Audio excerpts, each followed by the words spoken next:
प्यारी साध संगत जी, आज की साखी है कि कौन सा पाठ करने से बुरी बला, भूत प्रेत आदि चीजों से रक्षा करता है, तो उसके बारे में सतगुरु जी क्या फरमान करते हैं। आइए बड़े ही प्रेम और प्यार के साथ आज की यह साखी श्रवण करते हैं। साध संगत जी, सतगुरु अर्जुन देव जी महाराज रामसर साहिब वाले स्थान पर विराजमान होकर भाई गुरदास जी की तरफ से श्री गुरु ग्रंथ साहिब जी की बाणी लिखवा रहे थे।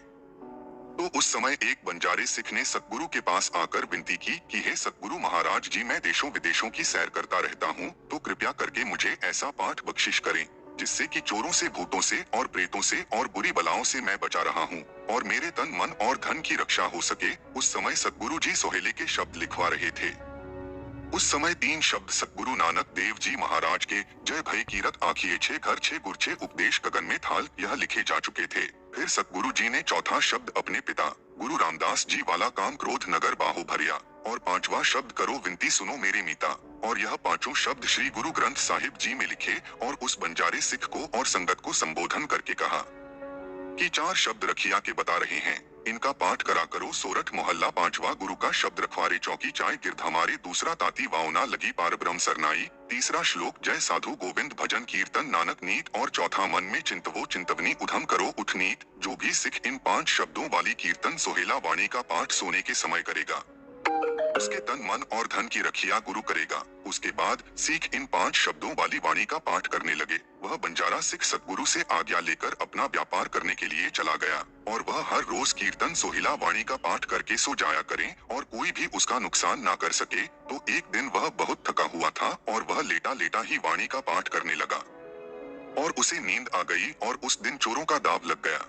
तो उन चोरों ने उसके घोड़े खोल लिए और जब वह चलने लगे और तब इस सिख को जाग आ गई, तो उसने उस समय ही सोहेले का पूर्ण पाठ किया और वह मुकम्मल हो गया। तो जिसके कारण चोर बाहर ना जा सके और चोरों ने उसको बड़ा शक्तिमान जानकर उससे इसके बारे में पूछा। तो सिख ने बताया कि हे भाई, मैं हर रोज गुरु के उपदेश के अनुसार सोते समय कीर्तन सोहिला का पाठ करके सोता हूँ, और जो भी सिख हर रोज रात को कीर्तन सोहिला का पाठ करके सोएगा, उसके तन, मन और धन की रखिया सतगुरु जी इसी तरह आप करते हैं। कीर्तन सोहिला का पाठ हर रोज सोते समय सभी विकारों को वश में करके मन को एकत्रित करके करना है, जैसे कि कोई बुरी बला ना आए और ना ही कोई नुकसान कर सके। इन 4 शब्दों को पढ़ने की रीत परंपरा अनुसार है। जिस प्रकार जपजी साहब सवेर की संध्या और रहरास साहिब शाम की संध्या की वाणी है, इसी तरह कीर्तन सोहिला रात को सोते समय की वाणी है। सतगुरु नानक देव जी महाराज जी ने पहले 3 शब्द विचार कर इस वाणी को पढ़ने की हिदायत सिखों को कर दी थी। तब से सिख संगतें वाणी का पाठ करते आ रही हैं। तो एक दिन सतगुरु नानक देव जी महाराज रवि के किनारे श्री करतारपुर साहिब में विराजमान थे और भाई लहना जी सतगुरु के चरणों में उनकी सेवा कर रहे थे। तो चरण दबाते हुए भाई लहना जी के हाथों में खून लग गया और उन्होंने लगी हुई चरिटें देखी। तो ये देखकर पहले भाई लहना जी बहुत डर गए और विनती करके सतगुरु महाराज जी से इस खून के निकलने का कारण पूछा कि महाराज जी, आप तो कहीं भी बाहर नहीं गए, तो फिर ये कांटे आपके चरणों में कैसे लग गए और यह खून कैसे निकलने लग गया। तो भाई लहना जी के इस प्रश्न का जवाब देते हुए कहा कि सतगुरु ने बताया कि जंगलों में एक आजाड़ी बकरियों को चार रहा है और वह बकरियों को चराता हुआ बड़े प्रेम सहित कीर्तन सोहिला का पाठ कर रहा है। और सतगुरु जी कहने लगे कि हमारा यह धर्म है कि जहाँ कहीं भी कोई प्रेम निष्ठा के साथ कीर्तन सोहिला का पाठ कर रहा है, हम उसके तन, मन और धन की राखी करते हैं।